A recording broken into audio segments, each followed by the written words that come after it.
umukristo yazanye ituro arizanira nimba ari pasiteri azana ihene ya hene yagwanye mu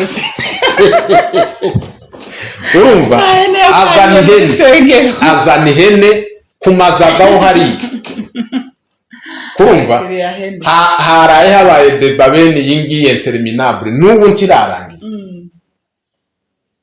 no bamaze kwishitsa hajya pasiteri aja kwisengera ayikora debira aho abantu ko baravuga ngo ese yari gusengera ihene cyangwa yari gusengera uwatanze ituro yari guhesha umugisha uwatanze ituro ariko si ihene kwiraje kumaza bantu utegerega nivyo mpaye nkubwira we wavuze ngo ibihumanye biki ihene mu busanzwe ihene tikiro kandagira kumaza abantu ibi ntama ariko reka ngusetse hari umuntu jewe nukunza nkubwira ibintu byinshi ukagira ngo none ni ukukuanima ndavuga ibintu uzi mpagazeho byabaye hari umugabo umwe nawe kandi yari umupasiteri noneho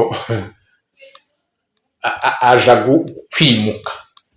kwimuka avaho yaratuye aja kwimukira mu kindi gihugu akaba yarafite ikanisa noneho abantu baramugendera tese pasite uramusiga intama zawe uragiye izi ntama zawe uzisige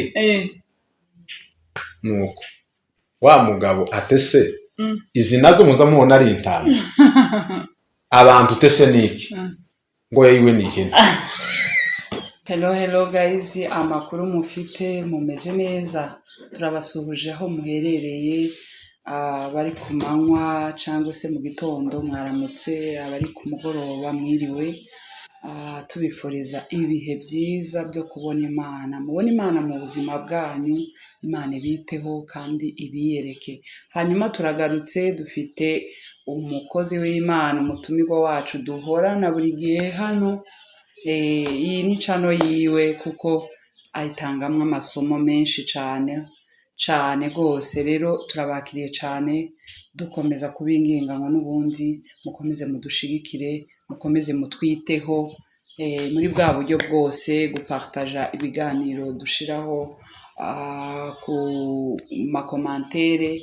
Abatarakora subscribe bayikore kuko ni ibintu bisanzwe cyane, ni akantu gatoya ukoraho ukabura birangije. Rero turabakiriye cyane.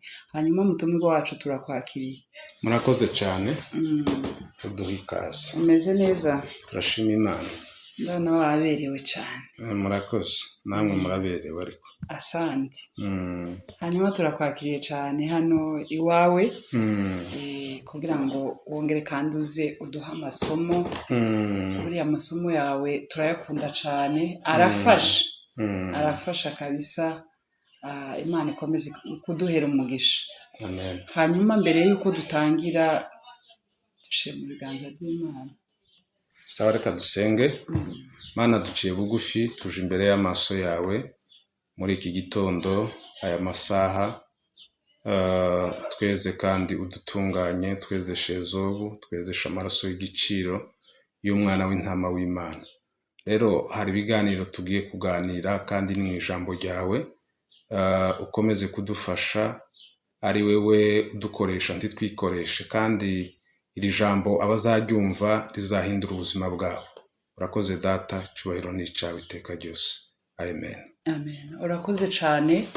Hanyuma uyu munsi ndifuza yuko tuganira, ikiganiro tugiye kuganira ni suite ya cakindi duheruka gukora ca droge, kuko twabivuze muri rusange uburyo ibiyobyabwenge byangiriza abantu. Twagiye tubisobanura cyane. Uyu munsi shaka ko duherera ku mugore, kandi umugore utwite cyangwa se umugore uhawonsa, ingaruka bimugiraho, n'impamvu umugore utwite atagomba kunywa ibiyobyabwenge. Ariko tutarinjira aho ngaho, shaka ko tumenya sorte z'ibiyobyabwenge, sorte za droge. Niho nshaka ko duhera kugira ngo tumenye izo arizo, hanyuma tuze kwinjira neza mu kiganiro nyaco c'umugore umwizoga atwite cyangwa ari konsa. Karibu. murakoze cyane. Reka tubanze tubasabe muze kudusomera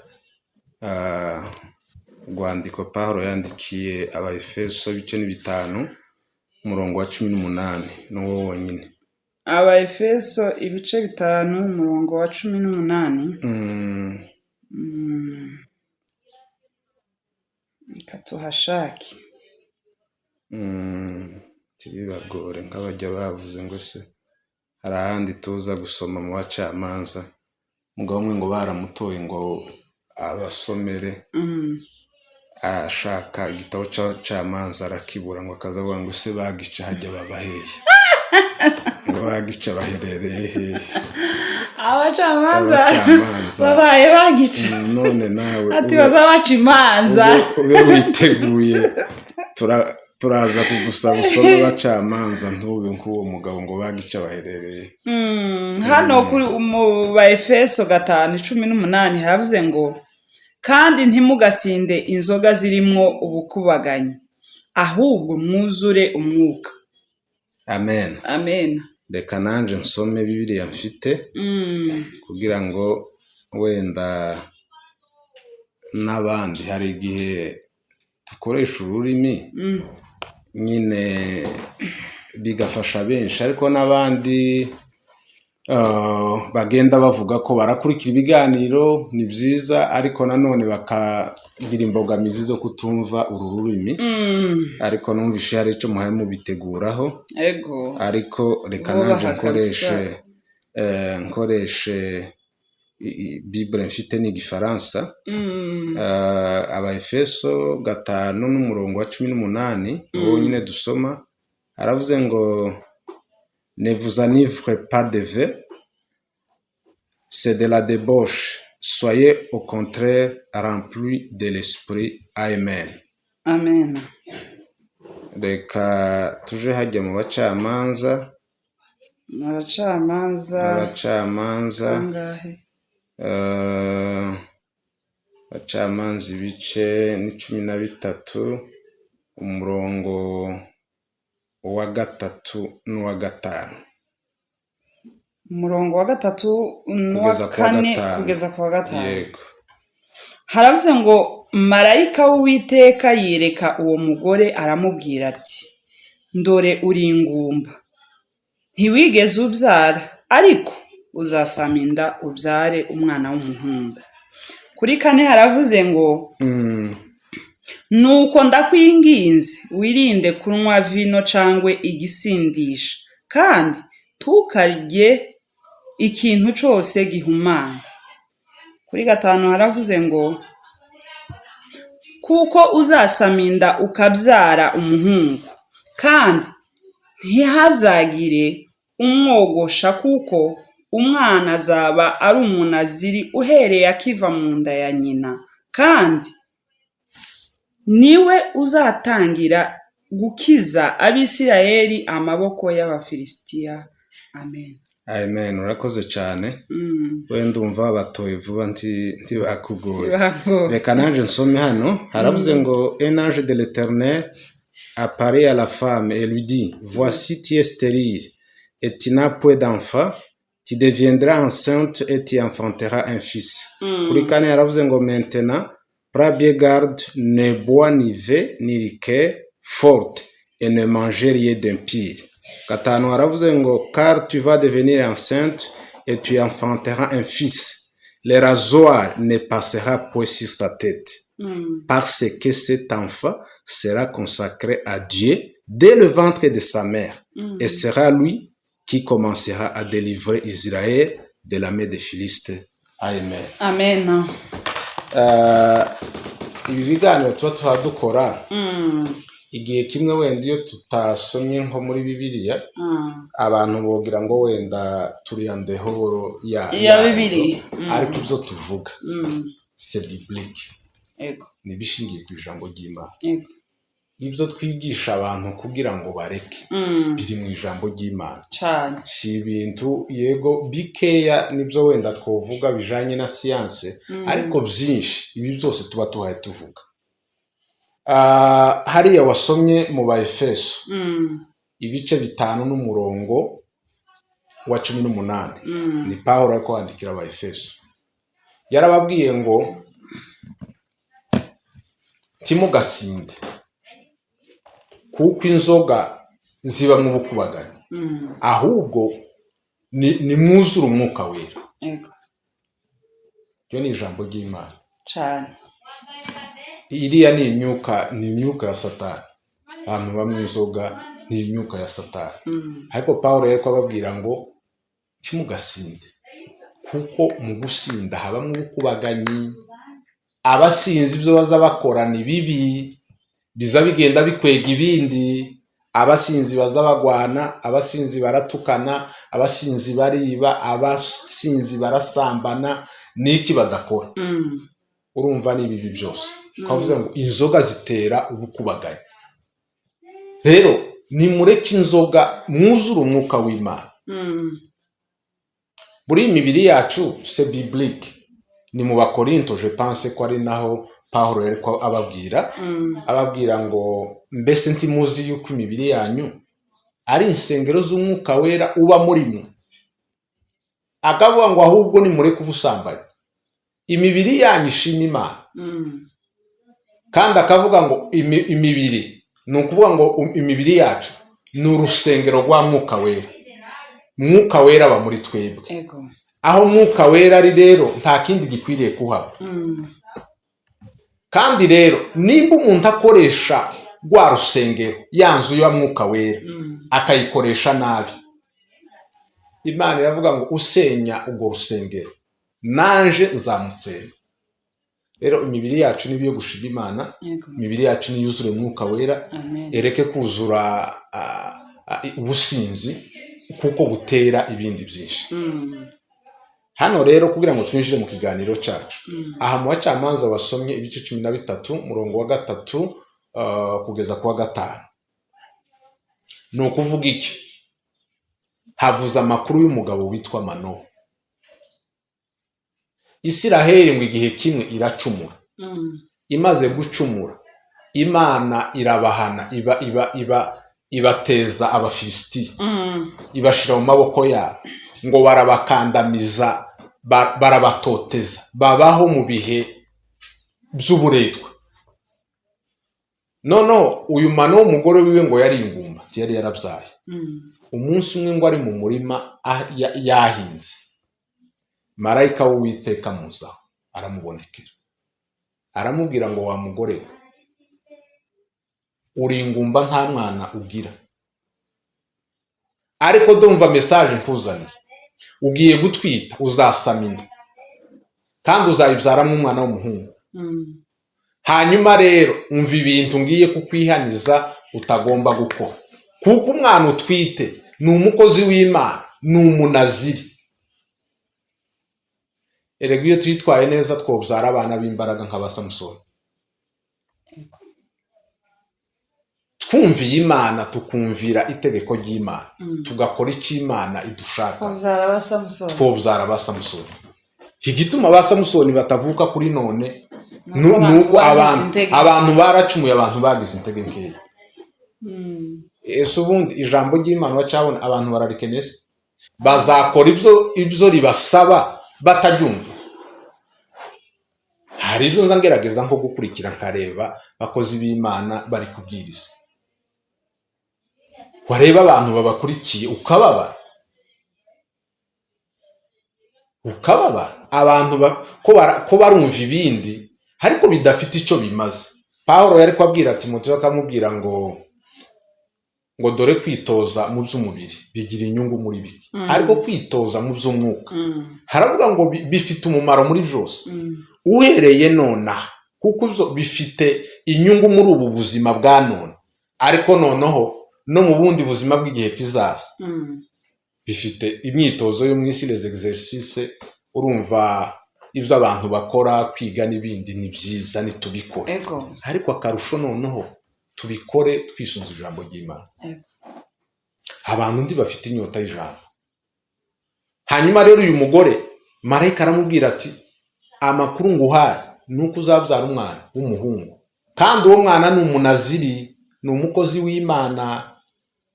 uwo mwana rero kubera ugiye gutwita umwana udasanzwe, hari ibintu bitatu ngiye kukubwira bitagomba gukogwa nawe nimba ushaka ko wa mwana azagira za mbaraga. Icambere amubwira ngo ntukamwe ikintu cyose gisindisha, bivuze ko nakimwa wa mwana nta mbaraga azogira. Gituma abantu nta mbaraga bafite, gituma ibintu byayangaye, turakora ibintu tutumva itegeko ry'Imana. Ijambo ry'Imana abantu bari mu kwishura amafaranga ngo baje kureba babasetsa, ariko nibijya nakubwiye ni nk'amadroge, ni ugukora ibintu hanyuma utaha iwawe ibibazo ufite bikakugaruka. Ariko ikintu cyonyine gishobora gukiza abantu ibibazo, habe nubwo bari mu bibazo, mu ngorane, n'Imana yonyine. naho ibindi hariya ngo wishuye cyangwa wafashe ibiyobyabwenge ntacyo byotumarira. Ikintu gisindisha cyose tukagikoreho. Ikindi kigira kabiri n'ibiryo bihumanya, ibiryo bibi, urabyumva? Ibyo nabyo tugomba kubirya. Ikindi nkubwiye, ibiryo bihumanye ni kabe nibi. Ibiryo bihumanye ni bitasengeye, ni bitabiza. Wibuke bariya bagabo banani ba Shendrake, ba Daniel, hariya barimwo babatoza. Hari ibiryo bagombaga kubaha, hari ibiryo biba byamuritswe ibigirwamana, urumva? Hari ibiryo bimwe biba byamuritswe ibigirwamana. Ibyo biryo ku mukozi w'Imana ntagomba kurya ibyo biryo. Kurabyumva rero? Yaremeye aravuga ati mutugaburire ibishimbo n'amazi, kuko byo tibyamuritswe ibigirwamana. Bumvaga ko hari ibintu ushobora kureba, ibiryo by'abantu bateka n'ibyo bakora n'ibindi. Hari n'ibintu bimwe tutemerewe, abakristo hari ibintu bimwe tutemerewe k'ingurube. Hari ibintu by'ibizira abantu tugiye gutinda muri ibyo. Reka tureke bizanye, reka tube nk'ababivugaho. Ingurube iremewe ku mukristo? Nzarumva ko nk'abamizirima, abamizirima ntibayikoraho, abakristo bo barayemerewe. hari abayijya. Ibyo turiho kugira ngo tuze gucira abantu imanza, twebwe ko turavuga icyo Bibiliya yavuze hano. Kurumva ngo wirinde ibiryo bihumana. Ni ibiryo wumva mu buryo bwose nyine ntibiba bitunganije, ntibiba bikwije ubuziranenge. Katureke kuvuga ingurube n'ibindi. Abantu bagira twebwe mu bintu byacu zuko tuza tugerageza guhagarara hagati, logistemiriye n'abana. Iyo tubabwira uko mugomba kubafasha, turavuga ngo timube trop permissif, ngo mubahangurire byose, ariko kandi ntimuba frustre. Sinje hano kucira umuntu urubanza ngo ujye ikiniki, oya. Ariko Bibiliya, ijambo ry'Imana byavuze ko uriya mugore Mukamano byaramubwiye ngo tugomba kumwa ibisindisha. Ibisindisha nimba nabyo biri muri bya bindi. Kubera iki umuntu ashobora kujya cyangwa kamwa ibintu bitari byiza? Urabyumva? Nje noneho icyo nashatse kumenya muri ibi byo kujya tujya, ibihumanye ni ibihe? Ibibayemwo bihumanye ni ibihe? Ibiryo bihumanye ibyo tutemerewe. Tureke iby'ubwami, kuko wenda ntiyari umwamikazi ngo tuvuge ngo bamubwiye ngo ntajye bijya umwami yamuritse ibigirwamana, ari iwiwe. Ibiryo bihumanye ku bakristo ni nk'ibihe? Ibiryo bihumanye ufite duhere kuri iki bamubwiye cyo kutanywa inzoga. Inzoga byirumvikana, urabyumva? Inzoga barazimubujije, urabyumva? Inzoga ntagomba kuzinywa. Reka nkubwire ngo mu manza tuza tujamo, tubanze duhera aho ngaho. Hari ibintu bitemewe ku bakozi b'Imana, ku bakristo. Kurumva bya bintu byose twumva ko ku rugero dufate ko umuntu agiye mu rubanza, ba bantu ntimuhujije imico, ntibizera Imana, bafite ibyo bizera, bafite ibyo basenga. Kurumva twebwe iyo tubonye ifunguro hano tuba dushima Imana, tuvuga ngo Mana turagushimiye kuko uduhaye iri funguro ry'uyu munsi. Kurabyumva? Ariko noneho ba bandi nabo bafite imana zabo baza basenga, nabo barasengera bya bintu byabo. Iyo byateguwe, iyo byavuye tuhazi les origines. Urabyumva? Ico gihe hari ibintu uja kwisanga wariye ugasanga bya bintu ntabwo biza gutanga ibijya, ubundi turabijya kugira ngo bitume tugira sante nziza. Urabyumva? Ariko noneho tukajya ibintu biza kutugiraho amaefe. Reka nkwereke, iyo tuhaye tunywa meza uruhimbi, uzosome biriya wumve, hazavuga ngo mbere yo kurya no kunywa ubanze wisuzume. Kurabyumva? Si ugupfa kurya no gupfa kunywa, kuko benshi nico gituma bagwaragurika mu mibiri yabo.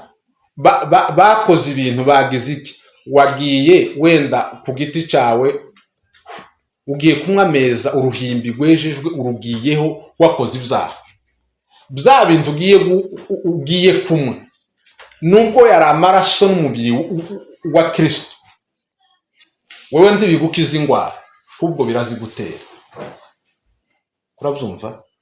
Ico kikwereke ko ibintu bihumanye n'iki, ibintu wanswa ntibyoba binafite ikibazo nk'uko tuvuze mu nguru. Ariko abayiteguye, abahaye bategura bya bintu, babiteguye mu buhe buryo, babimuritse iki?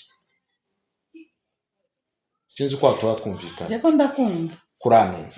Muri ico gihe rero bya bintu, reka nkubwiye, uzi ko hari abantu babagizi ba nabi, ariko uri no mu kubibona hari ibyo woreba ukareba, abantu bari mu kujya abantu. None kurumva ko umuntu agezaho ahinduka nk'inyamaswa, le cannibalisme, akica umuntu, yarangiza akategura ifunguro, mu byo ubundi tugomba kugira ubushishozi. Biriya dusaba kugira ubwenge urebe, kandi inzoka si nziza no muri ibi, ariko uzamivuga ngo mugire ubwenge. Donc inzoka ni ikintu kiri male, twitonde ubwitonzi nk'inuma, ariko kandi tugire ubwenge, tumenye environnement turimo, tumenye ibyo tugiye gufungura. Reka nguheze urugero, hari umuprofeseri watwigishije atubwira ko biga hanze ari abanyeshuri, bagendaga ko mu maresitora kurya amakorne beef, noneho akaba arahenze aho bayariraga. Undi mukolege wabo arababwira ngo nibaza aje kubereka ahari izihendutse. Baragenda, bamaze gushikayo basanga zirahendutse nyine. Kubera ko zari zihendutse, zibaha gutekereza no kuvuga ati ibi bintu ni gute hano bitandukanye hariya turira. Babajije amakuru basanga n'utuyabu n'ibiki, ibintu bene biriya, ibintu byinshi bimeze uko, nibyo baza bajya. Urabyumva? Nibyo babikoramo. None nyine nk'inyabu, nk'imbwa n'ibindi ibyo byose. Hariho abantu baza bazijya. Uko kurumva bari iki, woga imbwa ukavuga ngo woga imbwa, hari amaresitora ateka imbwa, urabona ko woga imbwa. Hari ibintu bimwe, ejo hariho video yahitinze ahantu nayibonye, umukristo yazanye ituro arizanira, nimba ari pasiteri, azana ihene. Ya hene yagwanye mu rusengero. Urumva?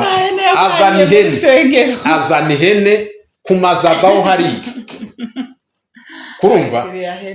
Haraye habaye deba bene iyi ngiyi interminable, n'ubu ntirarangiye. Bamaze kwishitsa hajya pasiteri aja kwisengera ayikoraho.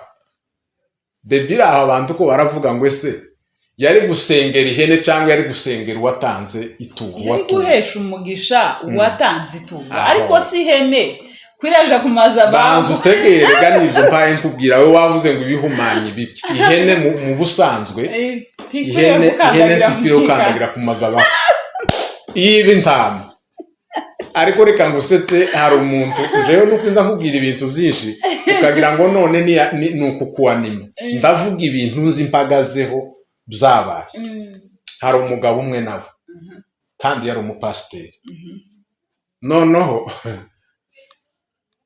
aja kwimuka ava aho yari atuye aja kwimukira mu kindi gihugu akaba yari afite ikanisa noneho abantu baramugendera ati se pasite uramusiga intama zawe uragiye izi ntama zawe uzisige nuko wa mugabo ati se izi nazo muza mubona ari intama abantu utese niki ngo yiwe ni ihene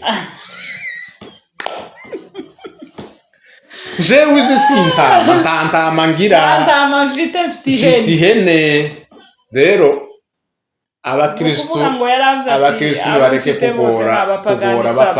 nibareke kugora abapasite urabona ihene abantu baziragiye ariko n'abataraziragiye twabonye aho ziri ihene zigira amatwi mabi ihene zarago ihene ziza zumva urumva nawe nimba arafite abakristo abwiriza badakora bamugoye bamubwiye ati urasiga intama ntibaza bazisiga niyo mwumvira harabwira ati nje nta ntama afite ufite ikati mfite ihene hanyuma rero ihene bayizanye ku mazabaho hariya kuri podium pasiteri nimba nawe yarumvishije ko bamuzaniye ikintu cyiza nyine yaranezerewe bituma ari yaza gusengera tiyasengera uwazanye ituro ngo ari wahesha umugisha asengera igihebe cy'ihene amaze kiramutikura noneho ariko uriya mupasiteri yabaye iriya deba iri aho bari kubavuga ati ariko aracyariho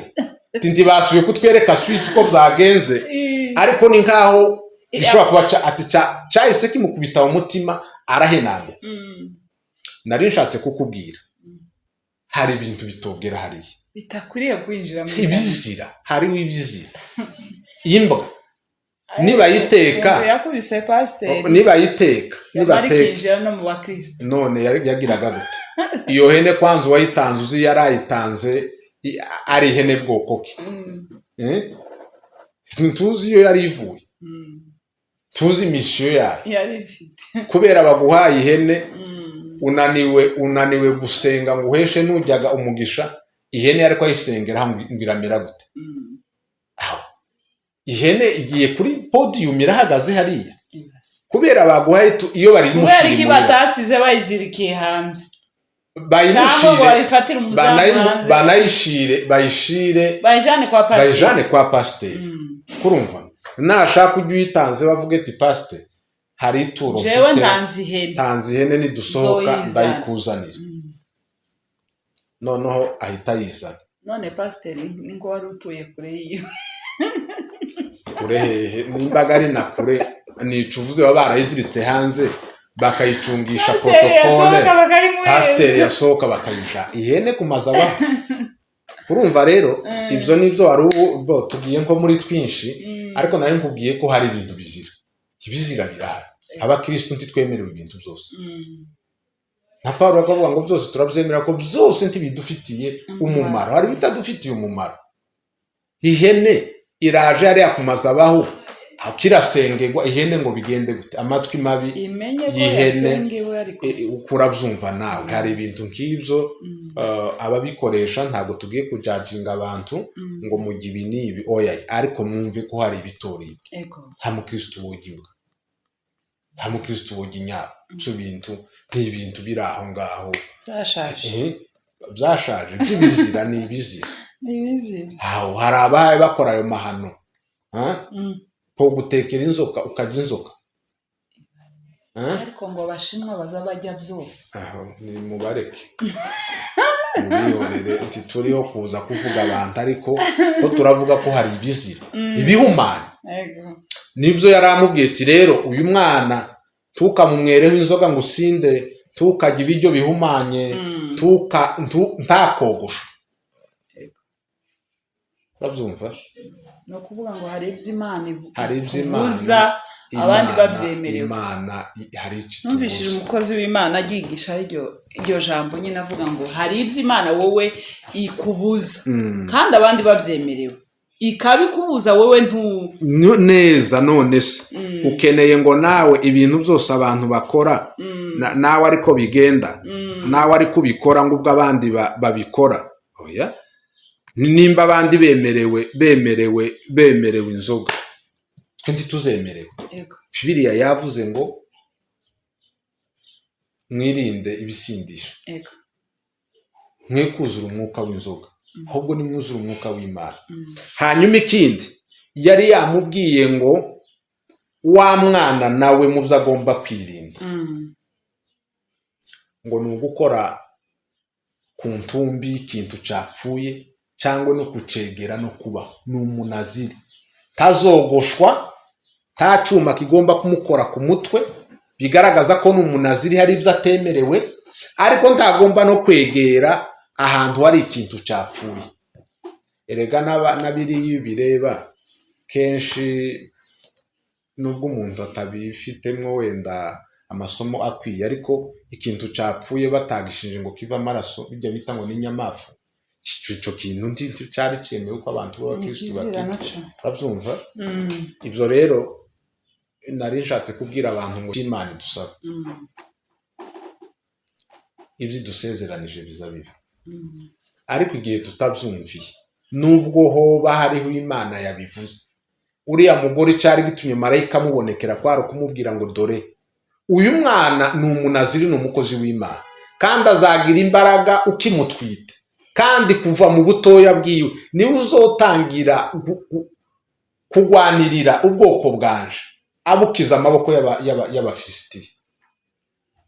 rero abantu ntibitwararike, hari ibyo tugomba kwitwararika. nimba dutwite, nimba twonsa abana, nimba dukeneye ngo abana bacu bazaba abakozi b'Imana, bazogira imbaraga zikomeye nk'iza Samusoni n'iz'abandi bagiye bazigira, hari ibyo tugomba kwirinda.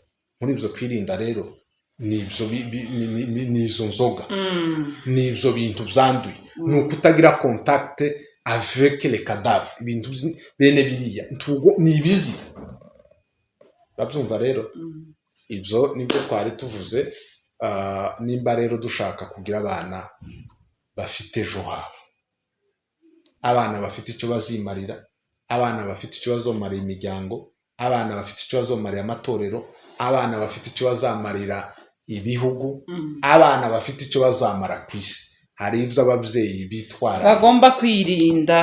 kandi ibyo ko turabwira n'aba bagabo yego nabo babyumva, ariko cyane abadamu, ko turaganira n'abadamu. wowe wa mudamu, ko turaganira n'abadamu tubabuza ikintu cyo kunywa inzoga mu gihe wa mudamu we utwite, twumve neza, ni ku nyungu zawe, ni ku nyungu z'umwana wawe. tugiye kuza ku ngaruka bitera ku bana kuko wanyoye inzoga. ubyumve, turakubwira izo ngaruka, niwumva uzozihanganira go ahead, ukomeze umwe, ariko ngo wanze kumva ntazayanga no kubona. ibyo rero twari tubivuze ngo nimba dushaka kubyara abanyembaraga, hari ibyo tugomba kwirinda. ni ijambo ry'Imana. ibi tubisomye muri Bible, ntaho bihuye na psychology, ariko urumva ko byose birajanye. uko psychology tubuza kubikora, Bible noneho iramartirira kubitaho marto. ibyo rero niko bimeze. iyo tubyirinze, ni ukuri tubyara abana bafite future, bafite imbaraga, bafite imbaraga, bazobanyembaraga, bafite ubwenge, bazokora des exploits, abana bazorealiza des exploits. umwana wamwerewe w'inzoga, uriya mwana we kuriya ntabavutse ari umusinzi, ndaza kubikubwira. urabyumva, ni ibintu bifite ingaruka zikomeye. turaza mu kanya, turaje uzumve. rero warumbajije ngo ese ubwoko bw'amadroge ubwoko bw'amasubstance psychoactive ni ubuhe ni bwinshi bwose ntitwoburangiza ariko byibuze reka tuvuge ubushoboka nibyo ariko abantu barabizi ababimwa murabizi sinjuja kubibabwira cyane kurenza uko mwebwe mubizi mwebwe mubikoresha ubushize twagiye tuvuga muri bijya twari ko tuvuga ko harimo ibintu bigenda bisana bya biyobyabwenge ni ukuvuga ngo muri ibyo bintu by'ibiyobyabwenge harimo ikintu cya mbere bita ngo ni za kafeyine ni ukuvuga iki kafeyine iriya kafe ni ikintu kiva muri kafe kurumva kafeyine ni ukuvuga ngo birava mu ijambo kafe ikawa twarayivuze turavuga ngo ni icyayi n'urusenda turavuga ngo ni meme famiye n'amashamvu biri mu bwoko bwa biriya bintu by'ibinure ni ukuvuga ngo rero umuntu utwite hari ibyo agomba kugabanya siritu noneho kiriya kawa ikawa ipiripiri ibyo bintu byose ntabwo ari byiza byose bifite ibintu uko ubikoresha twavuze ko ikintu cya frequency kurumva na dose uko ugenda ukoresha ibintu cyane niko bigenda bigira izo ngaruka urabyumva ubwo ni ubwoko bwa mbere ubwoko bwa kabiri muri ibyo ngibyo twari tuvuze ni ibi ni alcohol ni ibintu byose le boisson fortement alcoolisées ya marikere n'ibindi birimo pourcentage iri hejuru ya alcohol hari ibyo bita za kokayine hari ibyo bita za opioide urumva ko ibyo nabyo ni ibindi biyobyabwenge hari ibyo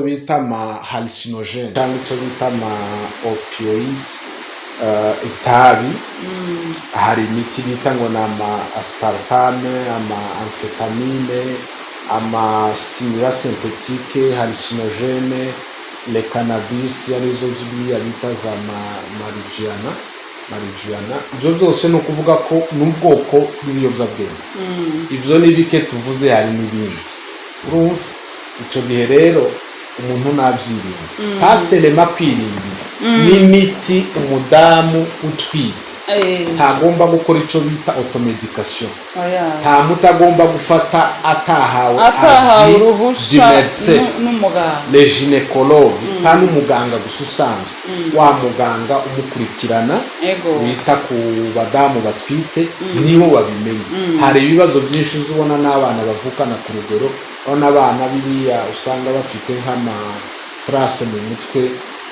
buriya ni igihe babagiriye nk'amaradiography zigareye noneho ugasanga zatwitse nk'umwana bivuze ko uko abantu birinda imiti batwite cyangwa bose ibi biyobyabwenge noneho niko bagomba kwirinda ibiyobyabwenge niko bagomba kwirinda bino bintu by'ibiyobyabwenge nimba uhaye nk'ibiyobyabwenge madamu utwite wonsa umwana ugenda ubireke ubihagarike ku nyungu z'ubuzima bw'abana bawe ukabikomeza naho turagarabye twebwe bizokubaho ole wako menya ko n'ingaruka mbi hari imiti itemewe umuntu atwite ariko noneho ibiyobyabwenge byo c'est prohibé ni ibintu bibujijwe bigasubira bikabuzwa no ku bandi ntawe ukwiriye kubifata ariko ibyo noneho we bimuafekta doublema biramuafekta ubwe wa mubyeyi utwite noneho bigasubira bikafekta bikagira nabi n'umwana rero abantu babyirinde kandi babyitwararike ni bibi cyane ariko n'imiti yose umuntu iyo atwite niyirinde gupfa gufata umuti wose karumva atameze neza ngo aje kuri farumasi abwira umufarumasiye wenda nawe udafite ubumenyi buhagije cyangwa nabifata atanamubwiye ko atwite. C'est important ko ugiye no kundi muganga utari umuginekologe ugiye kwivuza mubwire ko utwite abikorereho amenye umuti yoguha n'uwatoguha. Cyo kimwe n'umudamu wonsa hari ibintu bimwe atagomba gufata ibyo biyobyabwenge ariko n'imiti. Rero reka tuje mu ngaruka ziba rero ku bana iyo ababyeyi babo bafashe ibiyobyabwenge noneho batwite. Hari ingaruka nyinshi reka arizo tuza kuvuga. Izo ngaruka rero ikintu cya mbere kiba ku mudamu utwite iyo afashe biriya biyobyabwenge hari icyo bita malformation congénitale. Ni ukuvuga ngo ni ibintu umwana azavukana bikagaragara cyane nk'umwana avutse, ni ibibazo aba yabashije kugira akabigira akiri mu nda. Icyo gihe rero bigaragara iyo avutse. Ibyo rero bintu by'amaformation congénitale usanga harimo ibintu byinshi, notama ushobora gusanga umwana afite ikibazo muri ku mutima, avukanye ikibazo cy'umutima. Sinshatse kuvuga ko ibibazo byose by'umutima biterwa n'uwanyoye inzoga. Hari n'abandi baba bahuye n'ibindi bibazo, wenda umubyeyi yarwaye ma infection, indwara zimwe bene izo ziza kugira n'ingorane ku mwana avuka. Ariko hari n'ibindi bibazo bitaza bimenyekana. No muri medicine haba cause zimwe ziza ziguma ziri inconnu, zitamenyekana ngo abantu bamenye ngo niki cyateye umwana. Muri ibyo ngibyo hari ibibazo byo muri za cerveau, mu mitwe, ku rugero nka kiriya bita microcephalie. Donc bajya abantu bona bafite udutwe dutoya.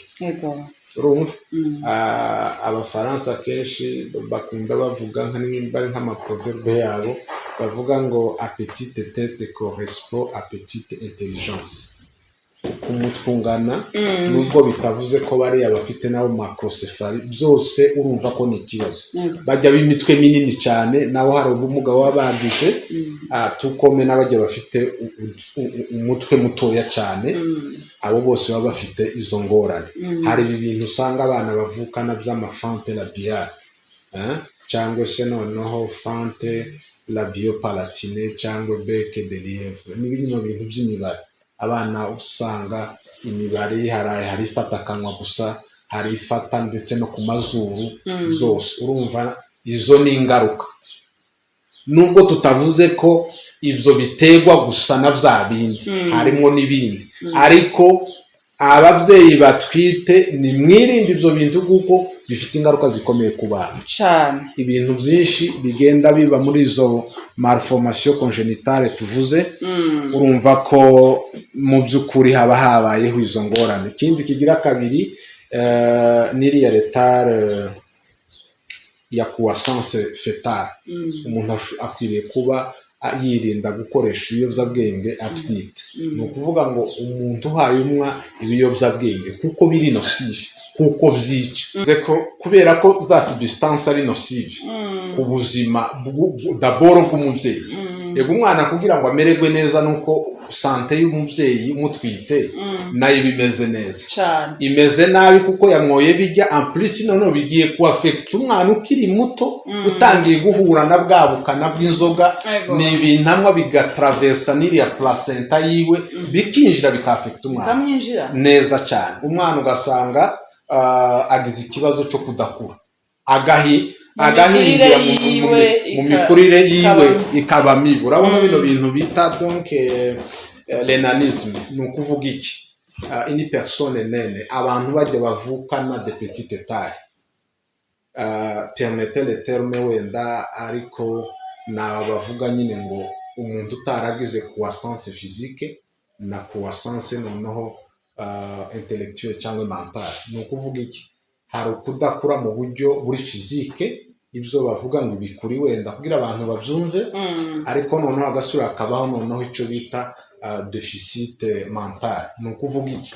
Wa mwana agira ikibazo à la fois cyo kuba atarakuze mu buryo buri physique bugaragara ubungubu bw'igihagararo, bwa taye, bwa poids, bino byose umuntu ubu yahaye akura nuko habaho augmentation d'abord ya longueur kuba muremure, nuko habaho largeur nukubyibuha akaba munini kwaguka, noneho agasura kagira nako ibiro n'uburebure n'ukwaguka noneho n'ibiro.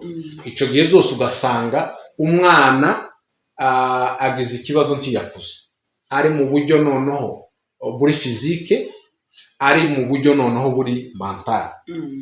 Ikigeretseho n'uwitwa ko ashobora kuba yagerageje guhangana n'ibyo bibazo, niba abana bavuka bafite poids ntoya ishoboka, ibiro bidakwiye, kandi babana bose bavukanye ibiro bidakwiye bafite ibindi bibazo bibakurikira. Umwana yakwije amezi mu nda yo kuvukaho, ariko birashitse aravutse basanze afite poids en tout cas iri en dessous de la moyenne. Urumva ko icyo ni ikibazo. No mu bwenge rero bihita biba bya bindi tuzoza kubivuga wenda mu ngwara abana bagwara, ariko wumve ko wa muntu agenda ahura n'ibyo bibazo kuko yanyoye ibintu biri nocive, haba ku buzima bwe ariko noneho no ku buzima bw'umwana. Ikindi gikurikiraho kuri ibyo twari tuvuze, hashobora kuba ikintu cya naissance prématurée cyangwa se fausse couche, avortement. Ibintu byinshi kuko wabikoze bishobora gutuma umwana avuka ataragera, kuko wamwoye bya biyobyabwenge. N'ibintu n'ibibi, c'est nocif, c'est néfaste ku buzima bwawe n'ubuzima bw'umwana. Erega nibyo muri kiganiro kindi twakoze tuvuga ngo umudamu agomba kwitabwaho bihagije iyo atwite, aba ari dans un moment crucial, ni ibihe bidasanzwe byiza ariko bisaba kiguzi. Rero iyo adafashijwe muri ibyo byose, usanga hashobora kuba icyo ngicyo cya naissance prématurée, babana bavuka igihe kitaragera, bagomba kubanza kuregwa mu makuvesi. Icyo gihe biriya biyobyabwenge biri à la base, nubwo atari byo byonyine. Aho ibi bintu by'amafausse couche kugira avortement ahanini biterwa n'ibi ngibi, babyumva. Icyo bita donc mortalité infantile cyangwa se mort in utero, ni ukuvuga iki? Umwana agapfa akiri mu nda kuko yahuye n'ibintu byica, c'est toxique. Izo n'izindi ngaruka ziba ku badamu baba bahaye bafata ibiyobyabwenge, amemeta n'abahaye babimwa bari konti. Urumva ni ibibazo byose bigenda biba, bishobora kuba ava, hari ibindi biba panda, ibindi bikaba après. Ibyo bihe byose twararike ugitwite mu kubyara, tuzoja kubireba muri ziriya ndwara zifata abana, noneho n'igihe umuntu amaze kuvuka.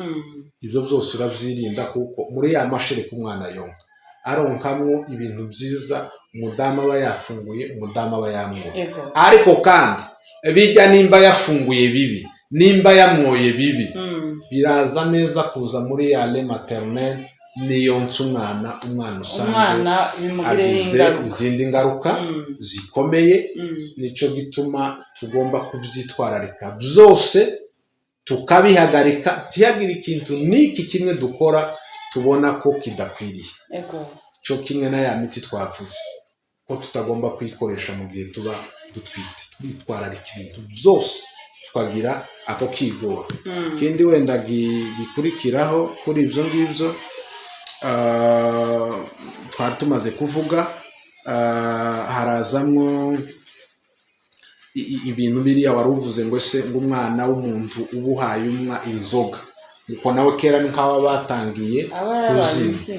Ni ukuvuga iki? hariho ikintu baza bita, dufate nk'itabi, nabyo twarivuzemo hariya, n'ikimogi. Hari abo bita ngo ni abafimere actif n'abafimere passif. Ni ukuvuga iki? Igiti mubona ko babuza ngo itabi ni ribi, riafecta les poumons, ritera kansa n'ibindi byinshi.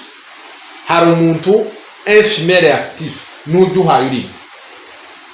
ariko kandi hariho femelle passive ni wa wundi uhaye uhura n'umwotsi waryo uvuye kuri wa mumu nawe bikamuafekta cyo gutuma ntabwo byemewe ko umuntu amwera ahantu hari abandi bantu si les filles doivent fumer lui-même ntagomba gufima kunywa ryatabi nk'imyotsi aguma yitumurira ku bandi bantu burya nabo baraza gusanga babaye affecté nubwo biri mu buryo buri passif ariko nabo bari affecté nimba uri yari affecté à 100% namwe muri affecté wenda à 70 kuko ni ya myotsi nawe imu affecta namwe kiraba affecté rero les boissons ziri alcoolisées nazo iyo umubyeyi yazimwoye atwita umwana ni ukuvuga ngo consommateur active cyangwa consommatrice active ni wa wundi uhaye uzima ni wa mubyeyi uri kuzima ariko noneho bije gutera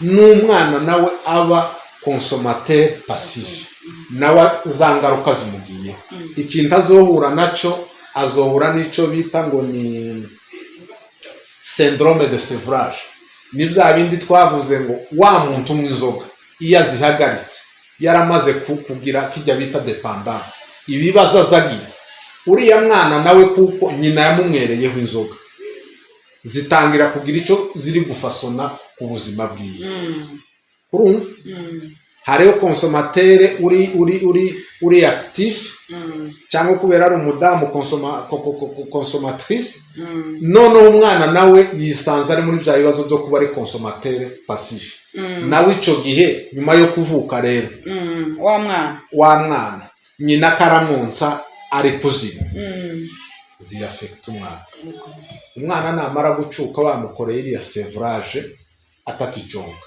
azogira ibyo bibazo by'amasyndrome de sevrage kuko yahagaritse bya biyobyabwenge yari asanzwe yahagaritse inzoga yarazimwoye urabyumva rero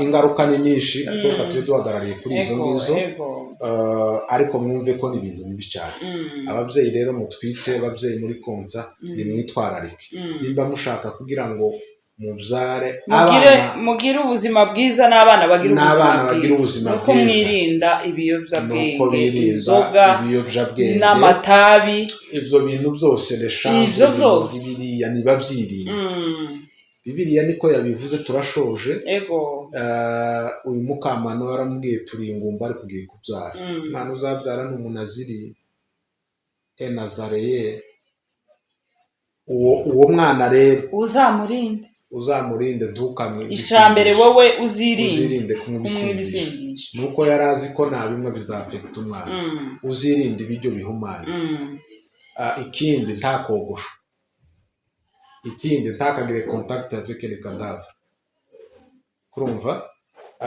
ibyo byose n'ubuga bibiriya c'est une vérité éternelle cyari kwibwira mukamano wambwira mudamu yabwiye abadamu bose kwirinda mu gihe batwite iki gitondo bibiriya yongeye kukubwira cyane ujya marayika wagendeye mukamano ari hano karakubwira ngo irinde ibisindisha utwite uhawonse irinde byakogosha umwana simvuze ngo babatereke imisatsi ubirana haririya yo nta naho bihuriye ariko ni ukuvuga ko umuntu iyo ari umunaziri uziririje hari ibintu atemerewe bikorerwa abandi bantu ibyo nitubyirinda tukabikora gutyo tuzabyara abana bakomeye bafite imbaraga nk'iza ba Samusoni bakora biriya bintu bikomeye abaza basoma bibiriya ntibagende basoma amakuru ya Samusoni wumva ibintu yazagakorera bariya bafisiti niwe mugabo wigeze gufata imbwebwe 300 azipfundikanya imirizo azakirizaho umuriro zitwika imirima y'abafisitiya yose zirahimana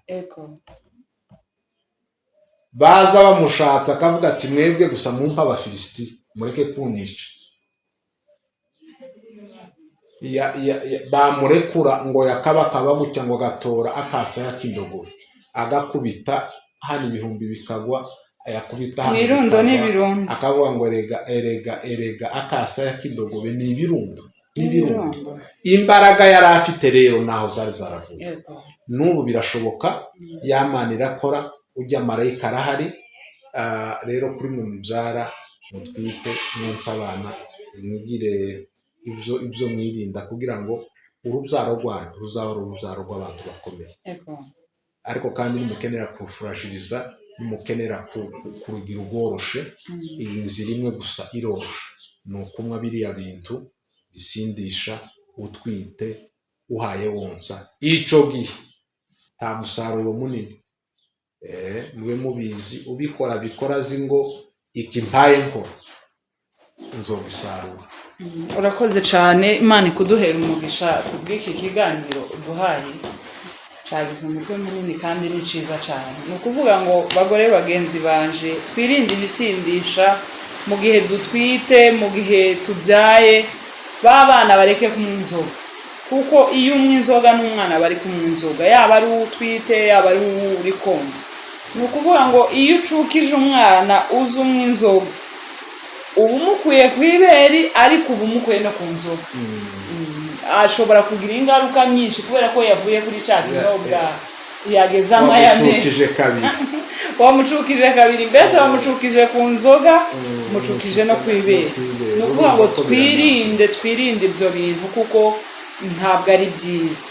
Ko turabwira abakozi b'Imana, ko turabwira n'abandi bose, ibyo ubundi ni bireba sante y'umuntu, ni bireba wa mugore we, birakureba kugira ngo ugire sante nziza, birakureba kugira ngo urinde abana bawe ejo ntibakakunanire bagusaba ibyo wabahaye bakiri mu nda cyangwa se bavutse.